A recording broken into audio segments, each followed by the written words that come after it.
नरक कितने, कहाँ होते हैं और कौन जाता है? रहस्यमय ज्ञान। धार्मिक मान्यता अनुसार नरक वह स्थान है जहाँ पापियों की आत्मा दंड भोगने के लिए भेजी जाती है। दंड के बाद कर्मानुसार उनका दूसरी योनियों में जन्म होता है। कहते हैं कि स्वर्ग धरती के ऊपर है तो नरक धरती के नीचे यानी पाताल भूमि में है। इसे अधोलोक भी कहते हैं। अधोलोक यानी नीचे का लोक है। ऊर्ध्वलोक का अर्थ ऊपर का लोक अर्थात स्वर्ग। मध्य लोक में हमारा ब्रह्मांड है। सामान्यतः 1 ऊर्ध्व गति, 2 स्थिर गति और 3 अधोगति होती है जो कि अगति और गति के अंतर्गत आती है। कुछ लोग स्वर्ग या नरक की बातों को कल्पना मानते हैं तो कुछ लोग सत्य। जो सत्य मानते हैं उनके अनुसार मति से ही गति तय होती है कि आप अधोलोक में गिरेंगे या कि ऊर्ध्वलोक में। हिंदू धर्म शास्त्रों में उल्लेख है कि गति 2 प्रकार की होती है, एक अगति और 2 गति। अगति के 4 प्रकार है, 1 क्षीणोदर, 2 भूमोदर, 3 अगति और 4 दुर्गति। और गति में जीव को 4 में से किसी एक लोक में जाना पड़ता है। गति के अंतर्गत 4 लोक दिए गए हैं, 1 ब्रह्मलोक, 2 देवलोक, 3 पितृलोक और 4 नरकलोक। जीव अपने कर्मों के अनुसार उक्त लोकों में जाता है। जब मरता है व्यक्ति तो चलता है इस मार्ग पर। पुराणों के अनुसार जब भी कोई मनुष्य मरता है या आत्मा शरीर को त्याग कर यात्रा प्रारंभ करती है तो इस दौरान उसे 3 प्रकार के मार्ग मिलते हैं। ऐसा कहते हैं कि उस आत्मा को किस मार्ग पर चलाया जाएगा ये केवल उसके कर्मों पर निर्भर करता है। ये 3 मार्ग हैं, अर्ची मार्ग, धूम मार्ग और उत्पत्ति विनाश मार्ग। अर्ची मार्ग ब्रह्मलोक और देवलोक की यात्रा के लिए होता है, वहीं धूम मार्ग पितृलोक की यात्रा पर ले जाता है और उत्पत्ति विनाश मार्ग नरक की यात्रा के लिए है। अब सवाल यह उठता है कि कौन जाता है? उत्पत्ति विनाश मार्ग नरक की यात्रा के लिए है। अगले पन्ने पर कौन जाता है नरक में? कौन जाता है नरक? ज्ञानी से ज्ञानी, आस्तिक से आस्तिक, नास्तिक से नास्तिक और बुद्धिमान से बुद्धिमान व्यक्ति को भी नरक का सामना करना पड़ सकता है, क्योंकि ज्ञान, विचार आदि से तय नहीं होता है कि आप अच्छे हैं या बुरे। आपकी अच्छाई आपके नैतिक बल में छिपी होती है। आपकी अच्छाई यम और नियम का पालन करने में निहित है। अच्छे लोगों में ही होश का स्तर बढ़ता है और वे देवताओं की नज़र में श्रेष्ठ बन जाते हैं। लाखों लोगों के सामने अच्छे होने से भी अच्छा है स्वयं के सामने अच्छा बनना। मूलतः जैसी गति वैसी मति। अच्छा कार्य करने और अच्छा भाव एवं विचार करने से अच्छी गति मिलती है। निरंतर बुरी भावना में रहने वाला व्यक्ति कैसे स्वर्ग जा सकता है? ये लोग जाते हैं नरक में। धर्म, देवता और पितरों का अपमान करने वाले, तामसिक भोजन करने वाले, पापी, मूर्छित, क्रोधी, कामी और अधोगामी गति के व्यक्ति नरकों में जाते हैं। पापी आत्मा जीते जी तो नरक झेलती ही है, मरने के बाद भी उसके पाप अनुसार उसे अलग अलग नरक में कुछ काल तक रहना पड़ता है।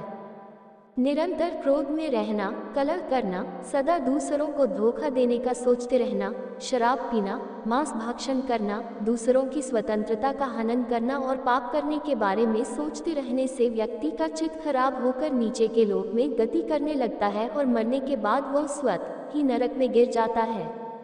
वहाँ उसका सामना यम से होता है। पुराणों में गरुड़ पुराण का नाम किसने नहीं सुना? पुराणों में नरक, नरकासुर और नरक चतुर्दशी, नरक पूर्णिमा का वर्णन मिलता है। नरकस्था अथवा नरक नदी वैतरणी को कहते हैं। नरक चतुर्दशी के दिन तेल से मालिश कर स्नान करना चाहिए। इसी तिथि को यम का तर्पण किया जाता है, जो पिता के रहते हुए भी किया जा सकता है। पाताल के नीचे बहुत अधिक जल है और उसके नीचे नरकों की स्थिति बताई गई है, जिनमें पापी जीव गिराए जाते हैं। यूं तो नरकों की संख्या 55 करोड़ है, किंतु उनमें रौरव से लेकर श्वभोजन तक 21 प्रधान हैं। नरक का स्थान। महाभारत में राजा परीक्षित इस संबंध में सुखदेव जी से प्रश्न पूछते हैं तो वे कहते हैं कि राजन, ये नरक त्रिलोक के भीतर ही है तथा दक्षिण की ओर पृथ्वी से नीचे जल के ऊपर स्थित है। उस लोक में सूर्य के पुत्र पितृराज भगवान यम है, वे अपने सेवकों के सहित रहते हैं तथा भगवान की आज्ञा का उल्लंघन न करते हुए अपने दूतों द्वारा वहां लाए हुए मृत प्राणियों को उनके दुष्कर्मों के अनुसार पाप का फल दंड देते हैं। श्रीमद्भागवत और मनुस्मृति के अनुसार नरकों के नाम: 1 तामिस्त्र, 2 अंशिस्त्र, 3 रौवर, 4 महारौवर, 5 कुंभीपाक 6, कालसूत्र 7, आसिपमन 8, सकुरमुख 9, अंधकूप 10, मिभोजन 11, संदेश 12, तप्तसूर्मी 13, वज्रकर्कशलमली 14, वैत्रणी 15, पुयोद 16, प्राणारोध 17, विश्वसन 18, लाल भक्ष 19, सारमेयदन 20, अवीची और 21, अय्यपान। इसके अलावा 22, शर्करदम 23, रक्षोबन भोजन 24, शूलप्रोत 25, दंडशूक 26, अवनिरोधन 27, पर्यावर्तन और 28, सूचीमुख। ये 7, 22 से 28 मिलाकर कुल 28 तरह के नरक माने गए हैं जो सभी धरती पर ही बताए जाते हैं। हालांकि कुछ पुराणों में इनकी संख्या 36 तक है। इनके अलावा वायु पुराण और विष्णु पुराण में भी कई नरककुंडों के नाम लिखे हैं, वसाकुंड, तप्तकुंड, सर्पकुंड और चक्रकुंड आदि। इन नरककुंडों की संख्या 86 है। इनमें से 7 नरक पृथ्वी के नीचे हैं और बाकी लोक के परे माने गए हैं। उनके नाम है रौरव, शीतस्तप, कालसूत्र, अप्रतिष्ठ, अवीची, लोकपृष्ठ और अविधेय हैं। हालांकि नरकों की संख्या 55 करोड़ है, किंतु उनमें रौरव से लेकर श्वभोजन तक 21 प्रधान माने गए हैं।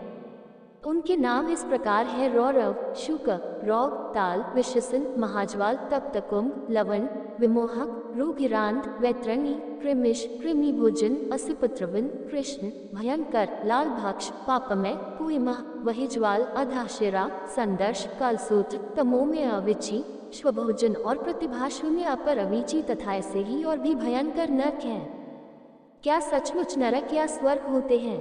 कौन जाता है नरक के द्वार? कुछ लोग कहते हैं कि स्वर्ग या नरक हमारे भीतर ही है। कोई भी ऐसा नहीं हो जो मनुष्य के किए की सजा या पुरस्कार देता हो। मनुष्य अपने कर्मों से ही स्वर्ग या नरक की स्थिति को भोगता है। यदि वह बुरे कर्म करेगा तो बुरी जगह और बुरी परिस्थिति में होगा, और अच्छे कर्म करेगा तो अच्छी जगह और परिस्थिति में होगा। कुछ हद तक ये बात सही मानी जा सकती है, लेकिन इसके सही होने के पीछे के विज्ञान या मनोविज्ञान को समझना होगा। पुराणों अनुसार कैलाश के ऊपर स्वर्ग और नीचे नरक व पाताल लोक है। संस्कृत शब्द स्वर्ग को मेरु पर्वत के ऊपर के लोकों हेतु प्रयुक्त किया है। जिस तरह धरती पर पाताल और नरक लोक की स्थिति बताई गई है, उसी तरह धरती पर स्वर्ग की स्थिति भी बताई गई है। आज के कश्मीर और हिमालय के क्षेत्र को उस काल में स्वर्गलोक कहा जाता था, जहाँ के आकाश में बादल छाए रहते थे और जहाँ से पानी सारे भारत में फैलता था। हिमालय में ही देवात्म नामक एक हिमालय है, जहाँ अच्छी आत्माएं शरीर छोड़ने के बाद रहती हैं।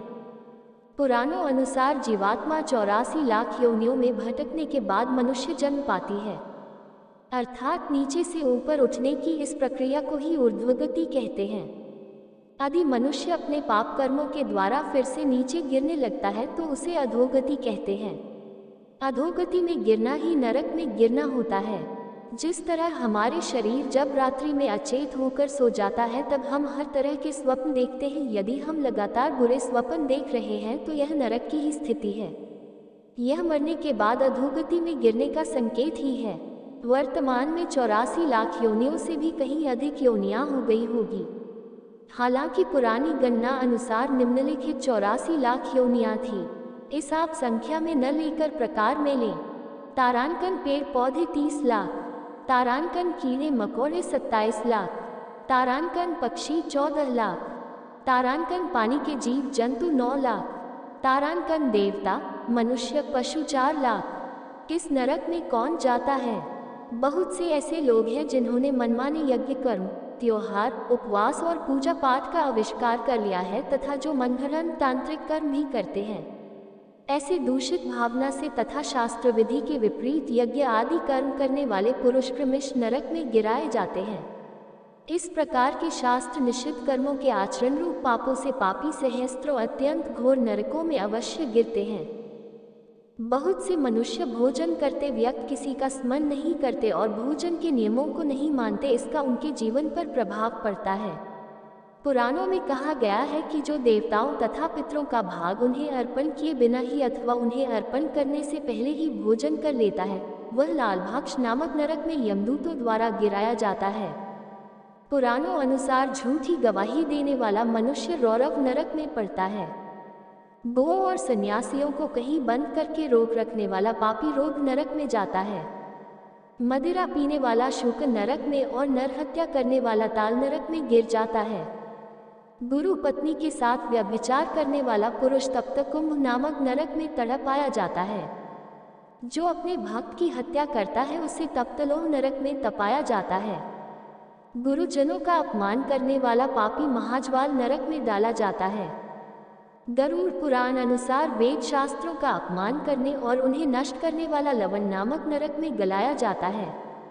धर्म मर्यादा का उल्लंघन करने वाला विमोहक नरक में जाता है। देवताओं से द्वेष रखने वाला मनुष्य कृमि भक्ष नरक में जाता है। आजकल लोग ज्यादा छली हो गए हैं। सब जीवों से व्यर्थ वैर रखने वाला तथा छल पूर्वक अस्त्र शस्त्र का निर्माण करने वाला विश्वसन नरक में गिराया जाता है। असत प्रतिग्रह ग्रहण करने वाला अधोमुख नरक में और अकेले ही मिष्ठान ग्रहण करने वाला पोएवह नरक में पड़ता है। बहुत से लोग जानवरों को पालकर उनके बल पर अपना जीवन यापन करते हैं। आजकल मुर्गों और कुत्तों को बेचने और पालने का व्यापार भी चल रहा है। बकरा, मुर्गा, कुत्ता, बिल्ली तथा पक्षियों को जीविका के लिए पालने वाला मनुष्य भी पोएवह नरक में पड़ता है। बहुत से लोग दूसरों के प्रति वैर भाव रखते हैं और उनका अहित करने की ही सोचते रहते हैं। पुराणों में कहा गया है कि दूसरों के घर, खेत, घास और अनाज में आग लगाता है वह रुधिरांत नरक में डाला जाता है। ज्योतिषी विद्या का आजकल ज्यादा प्रचलन है। झूठ बोलकर धंधा करने वाले ज्योतिषियों की तो भरमार हो चली है। पुराणों अनुसार नक्षत्र विद्या तथा नट एवं मल्लों की वृत्ति से जीविका चलाने वाला मनुष्य वैतरणी नामक नरक में जाता है। धन, ताकत और जवानी में अंधे और उन्मुक्त होकर दूसरों के धन का अपहरण करने वाले पापी को कृष्ण अंधकार नामक नरक में गिराया जाता है। पूरे विश्व में पर्यावरण को नुकसान पहुंचाया जा रहा है। बहुत तेजी से वृक्षों को काटा जा रहा है। पुराणों अनुसार वृक्षों को काटने वाला मनुष्य असिपत्रवन में जाता है। वृक्षों में भी पीपल, बड़, नीम, केला, अनार, बिल, आम, अशोक, शमी, नारियल, अनार, बांस आदि पवित्र वृक्षों को काटना तो घोर पाप माना गया है। इसके अलावा जो कपटवृत्ति से जीविका चलाते हैं वे सब लोग महिज्वाल नामक नरक में गिराए जाते हैं। पराई स्त्री और पराये अन्न का सेवन करने वाला पुरुष संदर्श नरक में डाला जाता है। जो दिन में सोते हैं तथा व्रत का लोप किया करते हैं और जो शरीर के मद से उन्मत्त रहते हैं वे सब लोग श्वभोज नामक नरक में पड़ते हैं। जो भगवान शिव और विष्णु को नहीं मानते उन्हें अवीची नरक में गिराया जाता है। दरअसल मनुष्य अपने कर्मों से ही उक्त नरकों में गिर जाते हैं। जैसी मति वैसी गति, जैसी गति वैसा नरक। नरकों से छुटकारा पाने के लिए विद्वान लोग वेदों का पालन करने की सलाह देते हैं। वेद पठन, प्रार्थना और ध्यान से ही नरकों से बचा जा सकता है। दोस्तों, आपको यह वीडियो पसंद आई हो तो प्लीज़ हमारे चैनल को सब्सक्राइब कीजिए।